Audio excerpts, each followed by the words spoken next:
నమస్తే welcome to Zee News afternoon bulletin నేను Manishri bulletin ముందుగా హెడ్లైన్స్ చూద్దాం ముఖ్యమంత్రి వైఎస్ జగన్మోహన్ రెడ్డి కర్నూలు నంద్యాల జిల్లాలలో ఈ నెల 14న పర్యటన కర్నూలు జిల్లా ఓర్వకల్లులో నేషనల్ లా యూనివర్సిటీకి భూమి పూజ అనంతరం నంద్యాల జిల్లా బనగానపల్లిలో ఏర్పాటు చేసిన బహిరంగ సభకు హాజరు కానున్న జగన్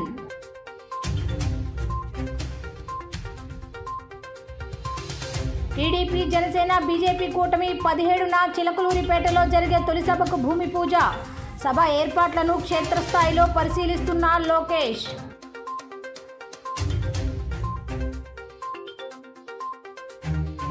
వాణిజ్యపరంగా అంతరిక్ష ప్రయోగాల రంగంలోకి ప్రవేశించాలన్న జపాన్ ప్రయత్నాలకు ఆదిలోనే చుక్కెదురు నేటి ఉదయం కుషిమోటో లాంచ్ సెంటర్ నుంచి నింగిలోకి బయలుదేరిన తొలి ప్రైవేట్ రాకెట్ కైరోస్ లాంచ్ అయిన కొద్ది సెకండ్లలోనే పేలిపోయిన వైనం వాంబే కాలనీలో నూతన బస్టాండ్ నిర్మాణానికి భూమి పూజ హాజరైన ఎంపీ కేశినేని నాని ఎమ్మెల్యేలు మల్లాది విష్ణు వెల్లంపల్లి జగన్ హయాంలో విజయవాడ గణనీయమైన అభివృద్ధి సాధించిందని వెల్లడి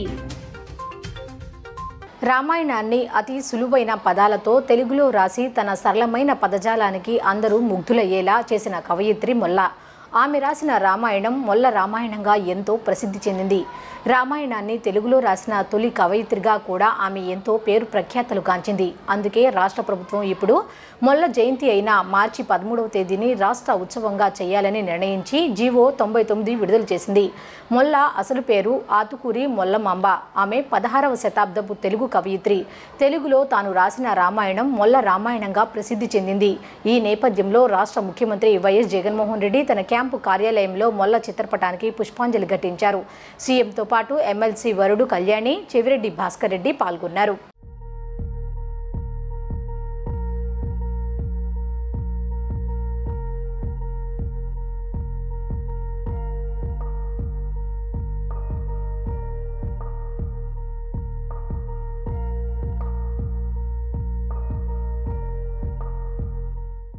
ముఖ్యమంత్రి వైఎస్ జగన్మోహన్ రెడ్డి కర్నూలు నంద్యాల జిల్లాల్లో ఈ నెల 14న పర్యటించనున్నారు ఉదయం 8:30 తాడేపల్లి నివాసం నుంచి బయలుదేరి ఆయన కర్నూలు జిల్లా ఓర్వకల్లు చేరుకుంటారు అక్కడ నేషనల్ లా యూనివర్సిటీకి భూమి పూజ చేస్తారు అనంతరం నంద్యాల జిల్లా బనగానపల్లిలో ఏర్పాటు చేసిన బహిరంగ సభకు హాజరవుతారు వైఎస్ఆర్ ఈబీసీ నేస్తం నిధులు విడుదల చేసి లబ్ధిదారుల ఖాతాల్లో జమ చేస్తారు సాయంత్రం తిరిగి తాడేపల్లి నివాసానికి చేరుకుంటారు విశాఖలో నిర్మించిన తీర ప్రాంత పరిశోధనా కేంద్రం ప్రారంభమైంది 62 కోట్ల రూపాయలతో సుమారు 5.5 ఎకరాల విస్తీర్ణంలో చేపట్టిన భవనాన్ని ఏడాది కాలంలోనే నిర్మించారు ఇక్కడి నుంచి సముద్రం లోపల తీరంలో జరుగుతున్న మార్పులు తదితర అంశాలపై శాస్త్రవేత్తలు అధ్యయనం చేసి సూచనలు పరిష్కార మార్గాలు అందిస్తారు ఇందులో పరిశోధన కేంద్రంతో పాటు శిక్షణ కేంద్రం హాస్టల్ భవనాలు ఉన్నాయి I realize that if there is a threat to ocean, it's a threat to humanity itself.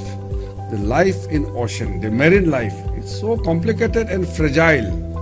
We have to show to the world that we are always careful about our environment, about our climate. India has taken up a lead role in contributing to the coastal research, not only for the marine pollution, but also for shoreline management and the impact of climate change to the coastal areas, and most importantly, now in contributing to the blue economy. జపాన్లో launch అయిన కొద్దిసేపటికే rocket పేలిపోయింది ఈ రోజు ఉదయం 11 గంటలకు 59 అడుగుల solid fuel rocket lift అయిన కాసేపటికే భారీ పొగ మంటలతో పేలిపోయింది లాంచ్ ప్యాడ్ దగ్గర ఎవరూ లేకపోవడంతో ప్రాణ నష్టం తప్పింది ఆ రాకెట్ ప్రభుత్వ స్పై శాటిలైట్ మాక్ ఆప్ను మోసుకువెళ్తోంది జపాన్కు చెందిన స్టార్టప్ స్పేస్ వన్ ఈ ప్రయోగం చేపట్టింది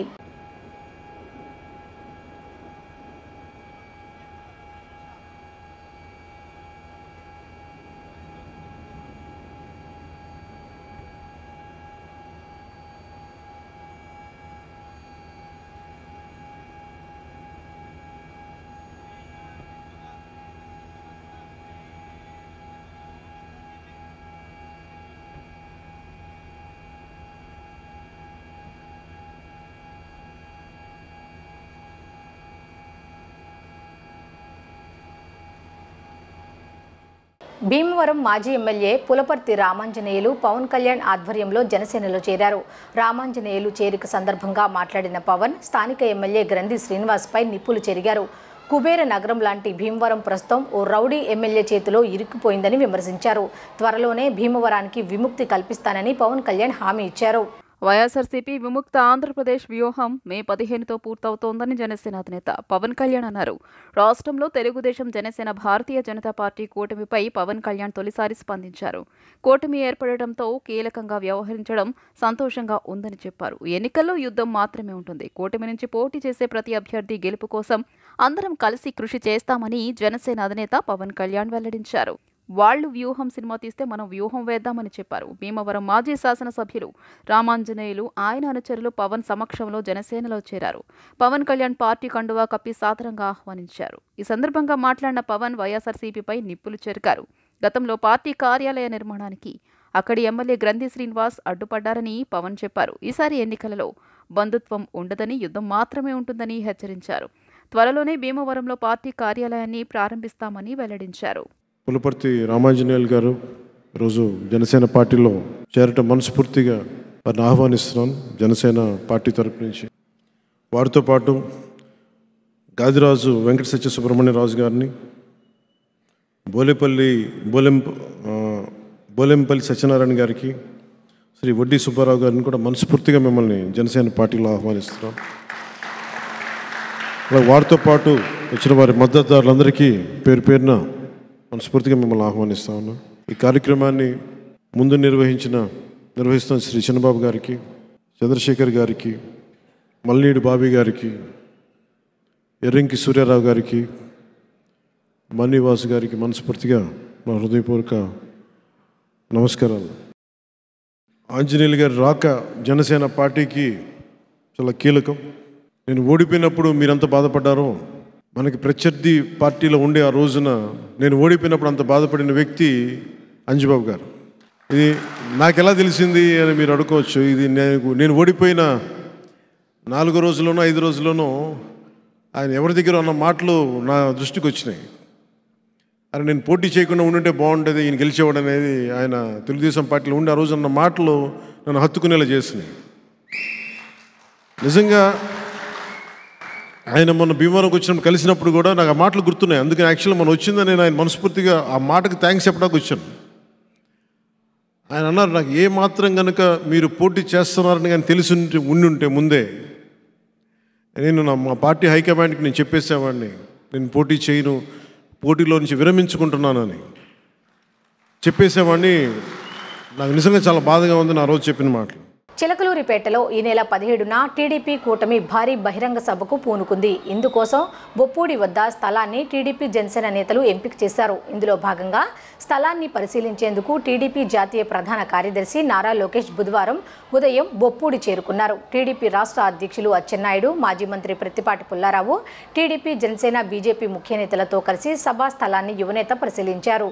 వివిధ కమిటీలతో భేటీ అయ్యి సభ ఏర్పాట్ల గురించి లోకేష్ చర్చించారు. లక్షలాదిగా ప్రజలు రానున్న సందర్భంగా వారికి ఎటువంటి అసౌకర్యం కలగకుండా జాగ్రత్తలు తీసుకోవాలని సూచించారు. సభా ప్రాంగణం వద్ద భూమి పూజ కార్యక్రమంలో నారా లోకేష్ 3 పార్టీల ముఖ్య నేతలు పాల్గొన్నారు. పొత్తు కుదిరిన తరువాత నిర్వహిస్తున్న మొదటి సభను 3 పార్టీలు ప్రతిష్టాత్మకంగా తీసుకున్నాయి. ప్రధాని మోదీ పాల్గొనే సభ ఏర్పాట్లను నారా లోకేష్ స్వయంగా పర్యవేక్షిస్తున్నారు. సికింద్రాబాద్, విశాఖపట్నం మధ్య కొత్తగా ప్రారంభించిన మరో వందే భారత్ రైలు మంగళవారం మధ్యాహ్నం 2 గంటలకు విజయవాడ రైల్వే స్టేషన్కు చేరుకుంది. మేళ తాళాలు, డప్పు వాయిద్యాల మధ్య అధికారులు ఘనస్వాగతం పలికారు. ఈ కార్యక్రమంలో ఏడీఆర్ఎం శ్రీకాంత్, సీనియర్ డిపిఓ కట్ట ఆనంద్, స్కౌట్స్ గైడ్స్ పాఠశాల విద్యార్థులు, వివిధ విభాగాల అధికారులు, సిబ్బంది పాల్గొన్నారు.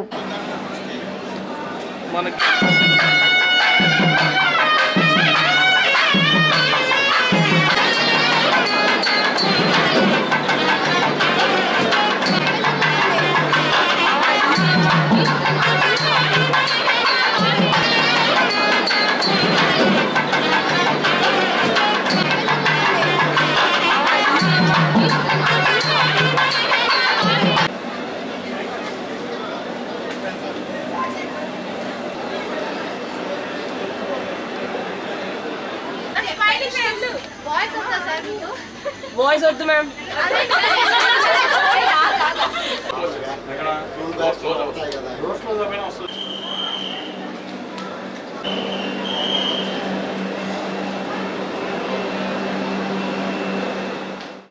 పవన్ కళ్యాణ్ చేసిన వ్యాఖ్యలకు భీమవరం ఎమ్మెల్యే గ్రంథి శ్రీనివాస్ కౌంటర్ ఇచ్చారు. పవన్ మానసిక పరిస్థితిపై అనుమానంగా ఉందని అన్నారు. ఆయనను ఎర్రగడ్డ ఆసుపత్రిలో చేర్పించాలేమో. తన మీద ఒక్క క్రిమినల్ కేసు కూడా లేదు. ఇక్కడ ఎన్నో అభివృద్ధి సేవా కార్యక్రమాలు చేశాను. నన్ను తరిమేయాలని పవన్ అనడం ఆశ్చర్యంగా ఉంది. 4 ఏళ్లలో జనసేనాని భీమవరం ఎప్పుడైనా వచ్చారా? ప్రజల బాగోగులు చూశారా అని ప్రశ్నించారు. ఒక గ్రంథి శ్రీనివాస్ రౌడీ అని, గోండా అని, లేదంటే వ్యవహారం నుంచి తరిమి కొట్టేయాలని చెప్పి ఆయన మాట్లాడింది చూస్తే కనుక నాకు ఆశ్చర్యం వేసింది. చాలా చిత్రంగా ఉంది ఆయన వ్యవహార శైలి కానీ, ఆయన మానసిక స్థితి కానీ చూస్తుంటే కనుక చాలా చాలా ఆశ్చర్యంగా ఉంది. జగన్మోహన్ రెడ్డి గారు ఒక గోండా అని, రౌడీ అని, అలాగే భీమవరం ఎమ్మెల్యే గోండా అని, రౌడీ అని, జగన్ గారిని అలాగే నన్ను ఈ విమర్శించడం చూస్తుంటే కనుక చాలా ఆశ్చర్యంగా ఉంది. జగన్మోహన్ రెడ్డి గారి మీద అయితే కనుక ఇంకా ఫస్ట్ నుంచి చూస్తున్నాం, ఆయన మీద ఎందుకో మరి ఆయనకి అంత ఈర్ష్య, ద్వేషము, అసూయ అనేది ఈ రాష్ట్ర ప్రజలందరికీ కూడా $1 మిలియన్ క్వశ్చన్ కింద ఉంది. ఎందుకంటే ఎందుకు ఆయన మీద ఆ ద్వేషం, ఆయన మీద ఎందుకో ఈర్ష్య, అసూయ. ఎప్పుడు చూసినా కూడా జగన్ గారి గురించి విమర్శలు చేయడం, అది ఇంకా ప్రజలకి ఈయన మెంటల్ ఇన్బ్యాలెన్స్ గురించి అర్థమైపోయింది. ఇంకా నా గురించి మాట్లాడింది అయితే చాలా చిత్రంగా ఉంది. కిందటి నెల 21వ తారీఖుని భీమవరం వచ్చాడు ఆయన. అలాగే జనసేన పార్టీకి సంబంధించిన నాయకులతోటి, కార్యకర్తలతోటి అందరితోటి సమావేశం అయ్యాడు ఆయన. సమావేశం అయిన తర్వాత ఆ కార్యకర్తలను ఉద్దేశించి ఆయన ఏం మాట్లాడాడు? గ్రంథి శ్రీనివాస్ అంటే నాకేం ద్వేషం లేదు, గ్రంథి శ్రీనివాస్ అంటే నాకేం ద్వేషం లేదు అని మాట్లాడాడు. 4 రోజులు కూడా పూర్తి కాల. అరే నిన్న హైదరాబాద్లో చూస్తే అతను గోండా అని, గ్రంథి శ్రీనివాస్ గోండా, రౌడీ. నేను భీమవరంలో స్థలం కొనుక్కుందామంటే నాకు ఎవరిని అమ్మనివ్వకుండా చేశాడని భయభ్రాంతులు అయిపోయారని, భీమవరంలో ప్రపంచ కోటీశ్వరులు ఉన్నారని, ప్రపంచ కోటీశ్వరులందరూ భీమవరాన్ని ఎందుకున్నారు? విజయవాడ శివారు ప్రాంతాల నుండి బస్సు సేవలు విస్తృతం చేసే క్రమంలో భాగంగా వాంబే కాలనీలో నూతన బస్టాండ్ నిర్మాణానికి శ్రీకారం చుట్టినట్లు ఏపీ ప్లానింగ్ బోర్డు ఉపాధ్యక్షులు మల్లాది విష్ణు వెల్లడించారు. ఇందు నిమిత్తం 2 ఎకరాల స్థల సేకరణతో పాటు 5 కోట్ల రూపాయల నిధులను మంజూరు చేయడం జరిగిందని తెలియజేశారు. సీఎం జగన్ పాలనలో విజయవాడ నగర అభివృద్ధి గణనీయంగా సాధ్యపడిందని స్పష్టం చేశారు. విజయవాడ సెంట్రల్ నియోజకవర్గ పరిధిలోని వాంబే కాలనీలో నూతనంగా నిర్మించుకున్న ఏపీఎస్ఆర్టీసీ బస్టాండ్కు ఎంపీ కేసినేని, రాష్ట్ర planning board vice chairman Malladi Vishnu, central incharge Vellampalli Srinivasarao, mayor Rayana Bhagyalakshmi భూమి పూజ కార్యక్రమంలో పాల్గొన్నారు. ఈ సందర్భంగా మీడియాతో మాట్లాడిన నేతలు ముఖ్యమంత్రి వైఎస్ జగన్మోహన్ రెడ్డి పాలనలో రాష్ట్రం సర్వతోముఖాభివృద్ధి చెందిందని వెల్లడించారు. విజయవాడ నగరాభివృద్ధి కోసం 100 కోట్ల రూపాయల నిధులను మంజూరు చేయడం జరిగిందన్నారు. ఇదే క్రమంలో విజయవాడ నగరం శివార ప్రాంతాల నుండి ఏపీఎస్ఆర్టీసీ బస్సు సర్వీసులు విస్తృతం చేసే క్రమంలో భాగంగా వాంబే కాలనీలో నూతన బస్టాండ్ నిర్మాణానికి శ్రీకారం చుట్టడం జరిగిందని, 2 ఎకరాల స్థలంలో 5 కోట్ల రూపాయల నిధులతో నూతన బస్టాండ్ నిర్మాణం చేపట్టనున్నట్లు మీడియాకు వెల్లడించారు. విజయవాడలో శాతవాహన ప్రయాణ ప్రాంగణం అని అప్పుడు 83లో ముఖ్యమంత్రి అయిన తర్వాత అన్నగారు బస్టాండ్ కట్టారు. ఆ తర్వాత ఇంతవరకు ఆల్మోస్ట్ లైక్ 41 ఇయర్స్లో ఎప్పుడూ కూడా ఆర్టీసీ ఇన్ఫ్రాస్ట్రక్చర్ కానీ, ఒక బస్టాండ్ ఇన్ఫ్రాస్ట్రక్చర్ కానీ, ఒక ట్రాన్స్పోర్టేషన్ ఇన్ఫ్రాస్ట్రక్చర్ కానీ ఇంతవరకు కూడా విజయవాడ నగరంలో ఒక్కడు కూడా రాలేదు 41 ఏళ్లలో. ఇవాళ ముఖ్యమంత్రి జగన్మోహన్ రెడ్డి గారి యొక్క ఆశీస్సులతో, మన ఇక్కడ సెంట్రల్ ఎమ్మెల్యే మల్లాది విష్ణు గారి కృషితో ఇవాళ ఇక్కడ ఆర్టీసీ ఈ ప్రాంతం అంతా కూడా చాలా అభివృద్ధి చెందుతుంది. ఫ్యూచర్ అంతా కూడా ఇటుపక్క చాలా బస్ ట్రాన్స్పోర్టేషన్ అవసరం ఉంది అని చెప్పి ఇక్కడ ఒక బస్ స్టేషను దాన్ని నిర్మిస్తానికి వాళ్ళు శంకుస్థాపన చేసుకున్నాం. మీరు చూసుకుంటే పబ్లిక్ ట్రాన్స్పోర్టేషన్ అనేది ఇవాళ చాలా ప్రయారిటీ సెక్టర్ ఇవాళ భారతదేశంలో కానీ ప్రపంచంలో కూడా. ఎందుకంటే మీరు తీసుకుంటే ఒక 10 కార్లు 15 కార్లు వెళ్ళేటువంటి ప్రయాణికులు ఒక బస్సులో వెళ్తారు. అలా మెట్రోస్ తీసుకుంటే కొన్ని 100 కార్లలో కొన్ని 100 బస్సులు వెళ్ళేటువంటి వ్యక్తులు మెట్రోలో ట్రావెల్ చేస్తారు. కాబట్టి ఎందుకంటే ఈ ట్రాఫిక్ రద్దీ పెరిగిపోతున్న పరిస్థితిలో, ఇంటికి ఒక 4 కార్లు ఉంటున్న పరిస్థితిలో ఇవాళ ప్రతి ఒక్కళ్ళు కూడా మళ్ళీ ఫోకస్ అంతా కూడా ప్రతి ప్రభుత్వాన్ని, రాష్ట్ర ప్రభుత్వం అవ్వచ్చు, కేంద్ర ప్రభుత్వం అవ్వచ్చు, వరల్డ్ వైడ్ అవ్వచ్చు, ఇవాళ పబ్లిక్ ట్రాన్స్పోర్టేషన్ మీద ఎక్కువ ఫోకస్ ఉంది, ప్రయారిటీ కూడా ఉంది. విజయవాడ సెంట్రల్ నియోజకవర్గంలో ఒక చక్కటి బస్ స్టేషన్కి శంకుస్థాపన చేసుకోవడం జరిగింది. ఇందాక గౌరవ ఎంపీ గారు చెప్పిన ప్రకారం ఎప్పుడు కూడా గతంలో 14 సంవత్సరాలుగా చంద్రబాబు ముఖ్యమంత్రిగా చేశాడు. విజయవాడ నగర అభివృద్ధిని చేద్దామని ఎప్పుడు కూడా ఆయన ఆకాంక్షించలేదు. గతంలో కూడా 5 సంవత్సరాలు కూడా అమరావతి అని చెప్పని విజయవాడ ప్రజల్ని మోసం చేసిన వ్యక్తి తప్ప విజయవాడ నగరానికి ఒక చిల్లు గవ్వ కూడా అభివృద్ధిలో కానివ్వండి దేంట్లో కూడా కనీసం అవకాశం కల్పించిన వ్యక్తి కూడా కాదు. ఈరోజు మా జగన్మోహన్ రెడ్డి గారు చెప్పకపోయినా కానీ విజయవాడ నగరాన్ని అన్ని నగరాల కంటే ధీటుగా ఉండే విధంగా, అదేవిధంగా విజయవాడ నగరానికి సంబంధించి అన్ని రకాల హంగులతో కూడా విజయవాడ నగరాన్ని శరవేగంగా అభివృద్ధి చేస్తున్నారు. నిన్న మీరు చూశారు, దాదాపు సుమారు 500 కోట్ల రూపాయలు పెట్టి రిటర్నింగ్ వాల్. మరి చంద్రబాబు నాయుడు 40 ఏళ్ళ ఇండస్ట్రీ అని చెప్తాడు, కానీ ప్రజలు అంత కష్టపడుతున్నా కానీ ఎప్పుడు కూడా ప్రజల మీద మనసు లేని వ్యక్తి అనమాట. అందుకే జగన్మోహన్ రెడ్డి గారు ముఖ్యమంత్రి అయిన వెంటనే ఆ వాల్ని శంకుస్థాపన చేశారు, ప్రారంభోత్సవం కూడా చేశారు.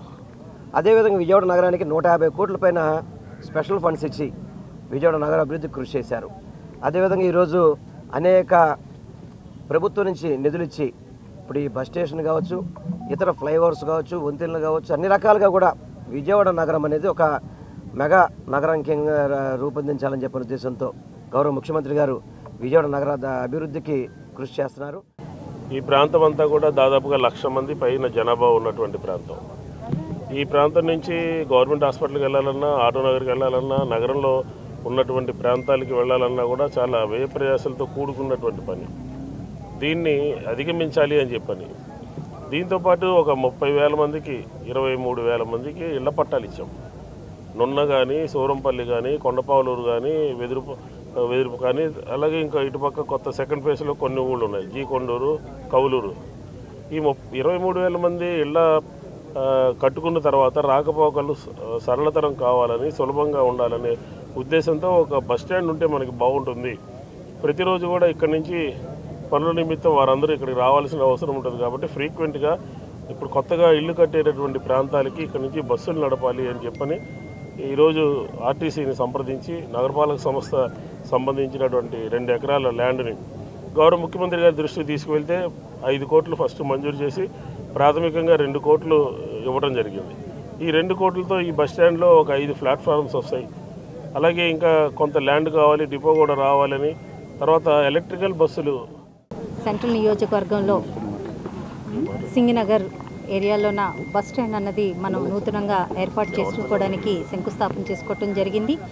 ఈ కార్యక్రమానికి స్థానిక శాసనసభ్యులు మన మల్లాది విష్ణు గారు, అలాగే సమన్వయకర్తగా సెంట్రల్ నియోజకవర్గానికి మాజీ మంత్రివర్యులు శాసనసభ్యులు వల్లంపల్లి శ్రీనివాసరావు గారు, అలాగే పార్లమెంటు సభ్యులు నాని గారు, అలాగే ఎమ్మెల్సీ గారు రాహుల్లా గారు, డిప్యూటీ మేయర్ శైలజ గారు, అలాగే పార్టీ నాయకులు, కార్యకర్తలు అందరూ, ఈరోజు కార్పొరేటర్స్ అందరం ఈ కార్యక్రమానికి ఆర్టీసీ యాజమాన్యం అందరూ రావడం జరిగింది. చాలా ఆనందంగా మనం ఇక్కడ శంకుస్థాపన చేసుకోవడం జరిగింది. సింగనగర్ వాంబే కాలనీ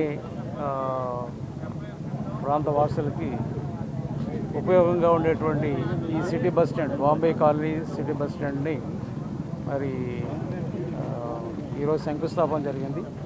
ప్రస్తుతం ఇక్కడికి ప్రతిరోజు 20 బస్సులు తిరుగుతాయి. భవిష్యత్తులో అవి ప్రయాణికుల అవసరాలకు అనుగుణంగా ఇంకా పెంచేట అవకాశం ఉంది. ఇక్కడ బస్ స్టేషన్ సుమారు 2 కోట్లతో 5 ప్లాట్ఫామ్తో కన్స్ట్రక్షన్ జరుగుతుంది. అది సుమారు ఒక 6 మంత్స్ లోపల కన్స్ట్రక్షన్ కంప్లీట్ అయ్యి ఈ ప్రాంత వాసులందరూ కూడా పబ్లిక్ ట్రాన్స్పోర్ట్ అందుబాటులోకి వచ్చి మరింత మెరుగైన సర్వీసు అందే విధంగా ఇది ఉపయోగపడుతుంది. తెలుగుదేశం పార్టీ అధ్యక్షులు నారా చంద్రబాబు నాయుడు, జనసేన అధ్యక్షులు పవన్ కళ్యాణ్ ఒకసారి విజయవాడ వచ్చి కృష్ణలంక రిటైనింగ్ వాల్ను సందర్శించాలని ఎమ్మెల్యే, విజయవాడ సెంట్రల్ నియోజకవర్గ వైఎస్ఆర్సీపీ సమన్వయకర్త వెల్లంపల్లి శ్రీనివాసరావు అన్నారు. 14 ఏళ్లుగా ముఖ్యమంత్రిగా ఉన్న వ్యక్తి విజయవాడకు చేసిందేమీ లేదన్నారు. విజయవాడ నగర అభివృద్ధికి వైసీపీ కట్టుబడి ఉందని స్పష్టం చేశారు. జగనన్న రావాలి, శ్రీనన్న కావాలి కార్యక్రమంలో భాగంగా సెంట్రల్ నియోజకవర్గంలోని 1వ డివిజన్లో కార్పొరేటర్ ఉద్దండి సునీతతో కలిసి మంగళవారం సాయంత్రం central YCP incharge Vellampalli Srinivas పర్యటించారు. డివిజన్లోని మురళీనగర్లో ఇంటింటికి వెళ్లి ప్రభుత్వ సంక్షేమ, అభివృద్ధి పథకాలను ప్రజలకు వివరించారు. ఈ సందర్భంగా వెల్లంపల్లి మాట్లాడుతూ Krishnalanka retaining wall, river front పార్క్ను ప్రారంభించింది, కట్టింది వైఎస్ఆర్సీపీ ప్రభుత్వమేనని అన్నారు. 14 ఏళ్లు ముఖ్యమంత్రిగా పనిచేసిన చంద్రబాబు చేయలేని అభివృద్ధిని విజయవాడలో సీఎం జగన్ చేసి చూపించాడని తెలియజేశారు. దీర్ఘకాలికంగా పెండింగ్లో ఉన్న ఇళ్ల పట్టాలను రిజిస్ట్రేషన్ చేసిన ఘనత కూడా వైఎస్ జగన్మోహన్ రెడ్డికి దక్కుతుందని కొనియాడారు. బెన్ సర్కిల్ ఫ్లైఓవర్ నిర్మాణం మొదలుపెట్టి పూర్తి చేసింది కూడా వైఎస్ఆర్సీపీ ప్రభుత్వంలోనే అన్న సంగతి గ్రహించాలన్నారు. నగరంలో ఇన్ని మంచి కార్యక్రమాలు చేసిన జగనన్నపై బురద చల్లడం సబబు కాదన్నారు. విజయవాడ నగరంలో కనీని ఎరగని విధంగా ఈరోజు ముఖ్యమంత్రి గారు రిటర్నింగ్ వాల్ ప్రారంభించడం జరిగింది. ఒక్కసారి చంద్రబాబుని, నారా లోకేష్ని, పవన్ కళ్యాణ్ని ఆ రిటర్నింగ్ వాల్ ఒకసారి చూడమని చెప్పండి, సిగ్గు తెచ్చుకోమని చెప్పండి. 14 సంవత్సరాలు ముఖ్యమంత్రి చేశావు. చిన్నపాటి వర్షం వచ్చిన తర్వాత గేట్లు ఓపెన్ చేస్తే దాదాపు 25,000 నుంచి 50,000 వరకు ప్రతిసారి ఇబ్బంది పడి వాళ్ళు స్టేడియంలో పెట్టేవాళ్ళు తీసుకెళ్ళి.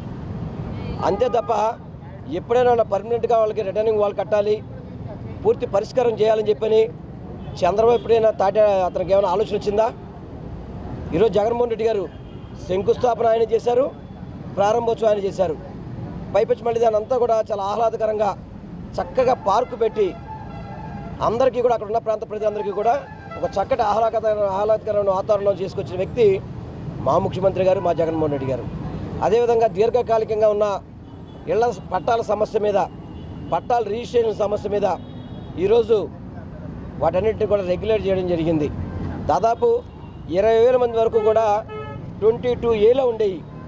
చంద్రబాబు పట్టించుకోవాలా, నారా లోకేష్ పట్టించుకోవాలా, పవన్ కళ్యాణ్ పట్టించుకోవాలా, మా ముఖ్యమంత్రి గారు పట్టించుకొని వాళ్ళందరికీ కూడా పూర్తి హక్కులు కల్పిస్తూ సుమారు విజయవాడ నగరానికి సంబంధించి 30,000 పైబడి ఇళ్ల స్థలాల పట్టాలను రెగ్యులేట్ చేసే విధంగా, మన అందరికీ కూడా రిజిస్ట్రేషన్ సౌకర్యం కల్పించే విధంగా, కొంతమందికి 22Aలోంచి తొలగించి వాళ్ళకి పూర్తి హక్కులు కల్పించే విధంగా చేసిన వ్యక్తి మా ముఖ్యమంత్రి జగన్మోహన్ రెడ్డి గారు. ఇన్ని చక్కటి కార్యక్రమాలు చేస్తుంటే చంద్రబాబు ఎప్పుడైనా కానీ పక్కనే ప్రకాశం బ్యారేజీ పక్కనే ఆయన ఇల్లు, ఎప్పుడు రిటర్నింగ్ వాళ్ళు కట్టాలనుకోలా. ఇక్కడున్న ప్రజలకి వాళ్ళ ఇంట్ల మీద హక్కులు కల్పించాలని చెప్పి అనుకోలా. గతంలో మేము చేసినటువంటి గడప గడప కార్యక్రమం అవ్వచ్చు, అలాగే ఈ డివిజన్కి కూడా పెద్ద ఎత్తున నిధులు కేటాయించారు. ఎందుకంటే గౌరవ ముఖ్యమంత్రి గారు ఒకటే చెప్పారు, ఎక్కడా కూడా రోడ్డు ఇబ్బంది పడి ప్రజలు ఇబ్బంది పడకూడదు, రోడ్డు లేకుండా మరి దాన్ని కూడా మనందరం వేయాలనేటువంటి కార్యక్రమంలో గడప గడప నిధులు కూడా అనేక రకాలైనటువంటి నిధులు ఈ డివిజన్కి కేటాయించాం. విజయవాడ నగరపాలక సంస్థ అవ్వచ్చు, రాష్ట్ర ప్రభుత్వ నిధులతో కూడా, అలాగే ఏదైతే SLU ఉన్నటువంటి ప్రాంతంలో కూడా అది రోడ్డు లేనటువంటి పరిస్థితి, మరి దాన్ని కూడా పూర్తిగా ఇంకా 2-3 రోడ్లు ఎక్కడైనా మిగిలి ఉండొచ్చు, మరి దాన్ని కూడా అతి తొందరలోనే పూర్తి చేస్తామని తెలియజేసుకుంటా ఉన్నాం. ఎందుకంటే తెలుగుదేశం నాయకులు ఒకటి మాట్లాడుతూ ఉన్నారు, గెలిచేది మేమే అని. నిజంగా పాట పాడటం తప్ప అక్కడ ప్రయోజనం ఏం లేదో కూడా నేను సందర్భంగా తెలియజేస్తా ఉన్నాను. ఎందుకంటే వీళ్ళకి ఇచ్చిన టైంలో పాటలు కాదు కదా, ప్రజలను కూడా పట్టించుకోవాలా. ఎందుకంటే వీళ్ళకి దోచుకోవటం, ఆ దోచుకున్న దాన్ని ఎక్కడో చోట దాచుకోవటం, ఇవన్నీ వాళ్ళ ప్రభుత్వం యొక్క ఎజెండాలు. కాబట్టి ప్రజలకు సక్రమంగా నేరుగా ఇళ్లకు లబ్ధి చేకూరే విధంగా గౌరవ ముఖ్యమంత్రి గారి పాలనలో ముందుకెళ్తా ఉంది. అలాగే ఇవాళ విజయవాడ నగరంలో గౌరవ ముఖ్యమంత్రి గారు వచ్చి కోట్ల రూపాయల అభివృద్ధి ఫలాలకు శంకుస్థాపన, ఏదైతే మన విజయవాడ నగరానికి ముంపు వరద రాకుండా మరి రిటైనింగ్ వాల్ అనేటువంటిది గతంలో 130 కోట్ల రూపాయలు పెట్టి శంకుస్థాపన చేసాం. ఈరోజు జగన్మోహన్ రెడ్డి గారి నాయకత్వంలో అది వాల్ ఓపెన్ కూడా చేసుకోవడం జరుగుతూ ఉంది. అందరికీ నమస్కారం అండి. ఈరోజు 1వ డివిజన్లోకి పారావిస్కట్ట మన మాజీ మంత్రివర్యులు సెంట్రల్ జోన్కి ఇన్ఛార్జ్ అయినటువంటి వెస్ట్ ఎమ్మెల్యే గారండి వెల్లంపల్లి శ్రీనివాసరావు గారు పర్యటించడం జరిగింది. ఈ కార్యక్రమంలో డిప్యూటీ మేయర్ గారు, వైఎస్ఆర్సీపీ మహిళలు, నాయకులు, కార్యకర్తలు అందరూ పాల్గొనడం జరిగింది. వీళ్ళందరికీ ధన్యవాదాలు తెలుపుకుంటూ, గత వారం రోజులుగా సార్ ఇంతకుముందు పర్యటించారు. వాటర్ ప్రాబ్లం చెప్పారు. ఎమ్మటి 5 బోర్లు శాంక్షన్ చేసి సార్కి ధన్యవాదాలు తెలుపుకుంటున్నాం. రేపు 2 బోర్లు శాంక్షన్ చేసి రేపు శంకుస్థాపన చేయడం జరుగుతుంది. ఇంకా రోడ్డు కూడా శాంక్షన్ చేశారు, కొన్ని రోడ్లు, వాటికి కూడా ధన్యవాదాలు తెలుపుకుంటున్నాము. ఇలాగే గత ప్రభుత్వం చూసుకుంటే, ఈ ప్రభుత్వం చూసుకుంటే ప్రజలు ఎన్నో సంక్షేమ పథకాలు మన జగన్మోహన్ రెడ్డి గారు ప్రవేశించడం జరిగింది.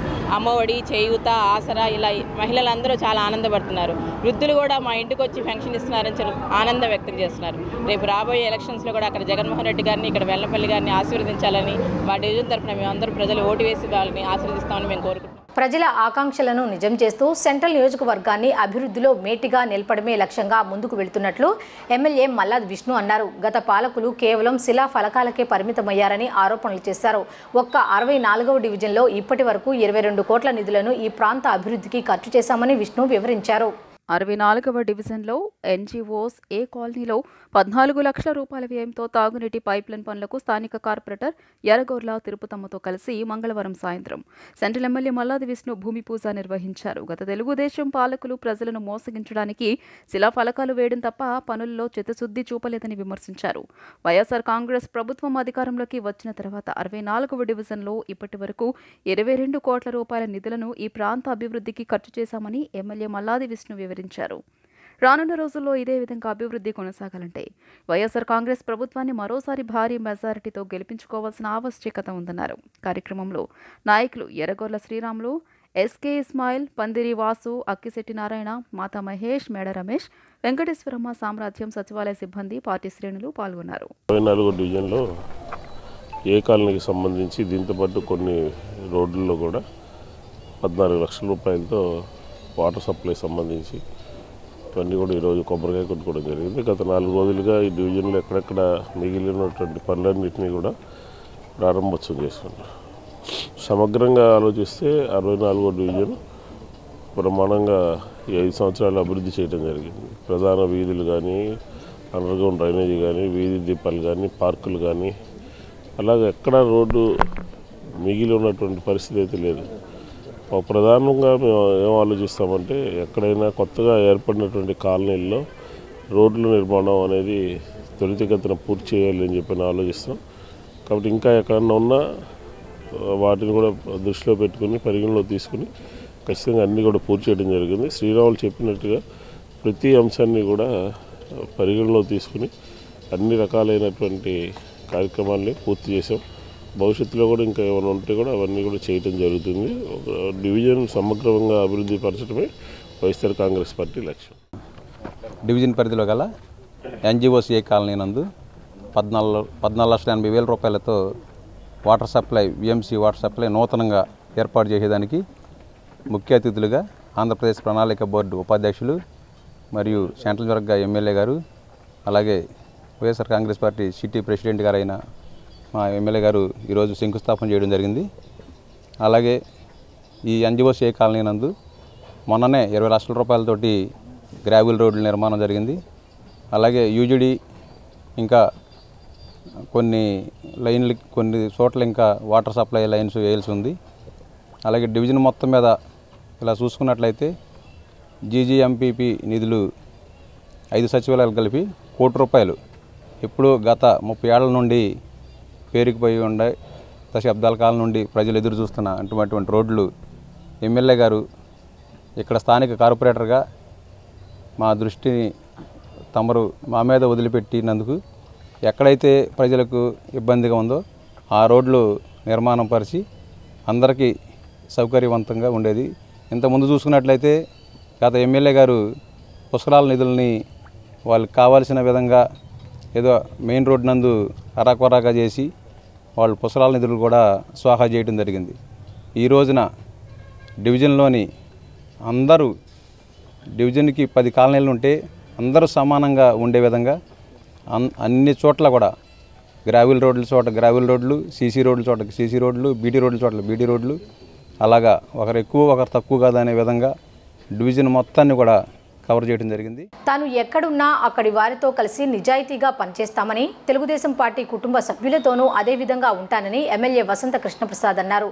వైఎస్ఆర్ కాంగ్రెస్ పార్టీలో తాను ఎదుర్కొన్న అవమానాలు, అభివృద్ధి కోసం తాపత్రయపడినా సాధించలేని వైనాన్ని వివరించారు. వైఎస్ఆర్ కాంగ్రెస్ పార్టీ ప్రభుత్వం అప్పులతోనే కాలం గడిపేస్తోందని విమర్శించారు. మండలంలోని వెల్వడంలో తెదేపా నాయకుడు కోమటి సుధాకర్రావు నివాసంలో నిర్వహించిన ఆత్మీయ సమావేశంలో ఆయన పాల్గొని మాట్లాడారు. వైకాపాలో తాను ఎదుర్కొన్న అవమానాలు, అభివృద్ధి కోసం తాపత్రయపడినా సాధించలేని వైనాన్ని వివరించారు. ప్రగతిని విస్మరించి అప్పులు, తాకట్టులతో సంక్షేమం రాణించదన్నారు. వైకాపా ప్రభుత్వం అప్పులతోనే కాలం గడిపేస్తోందని విమర్శించారు.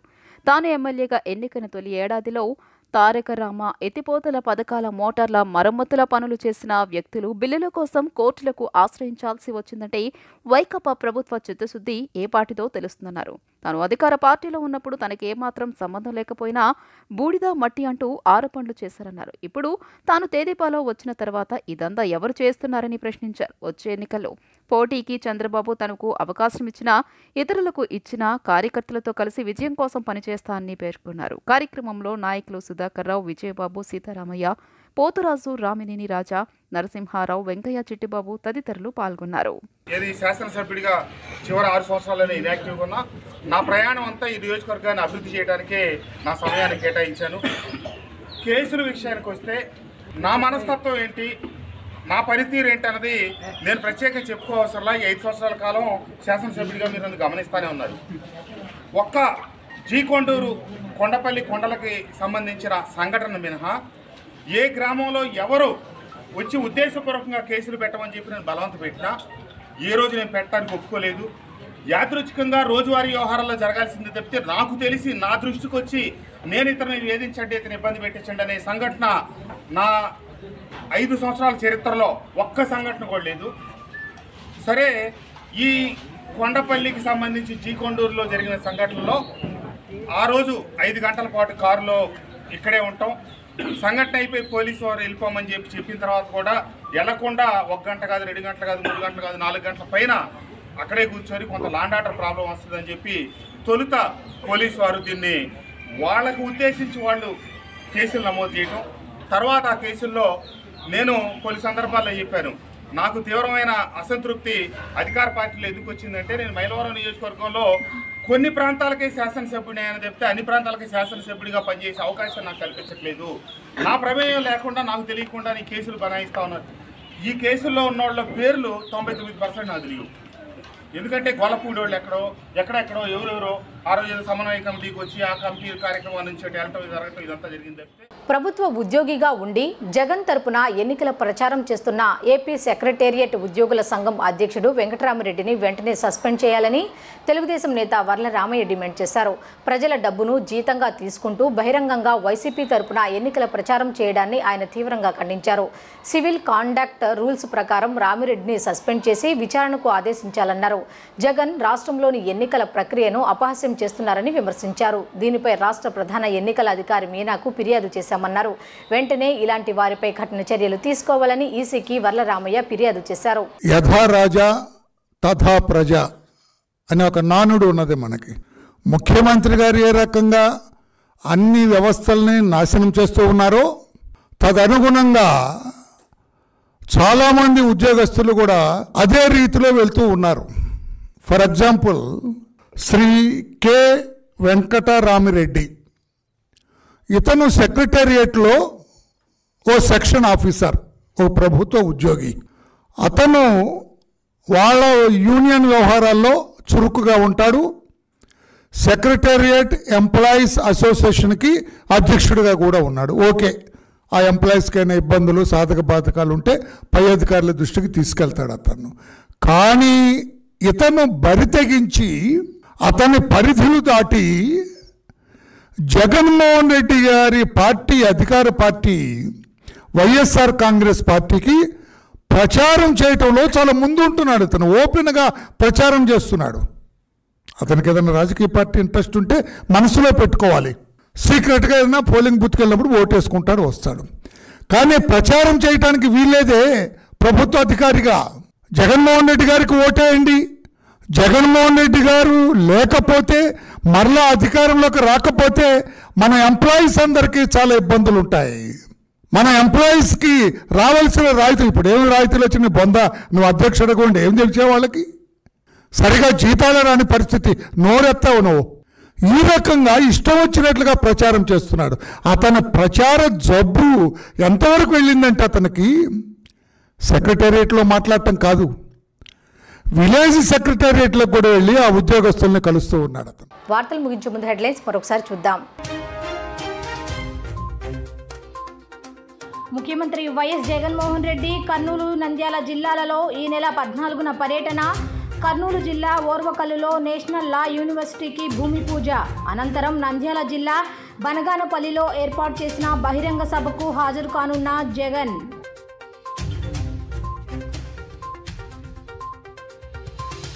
టీడీపీ జనసేన బీజేపీ కూటమి 17న చిలకలూరిపేటలో జరిగే తొలి సభకు భూమి పూజ. సభ ఏర్పాట్లను క్షేత్రస్థాయిలో పరిశీలిస్తున్న లోకేష్.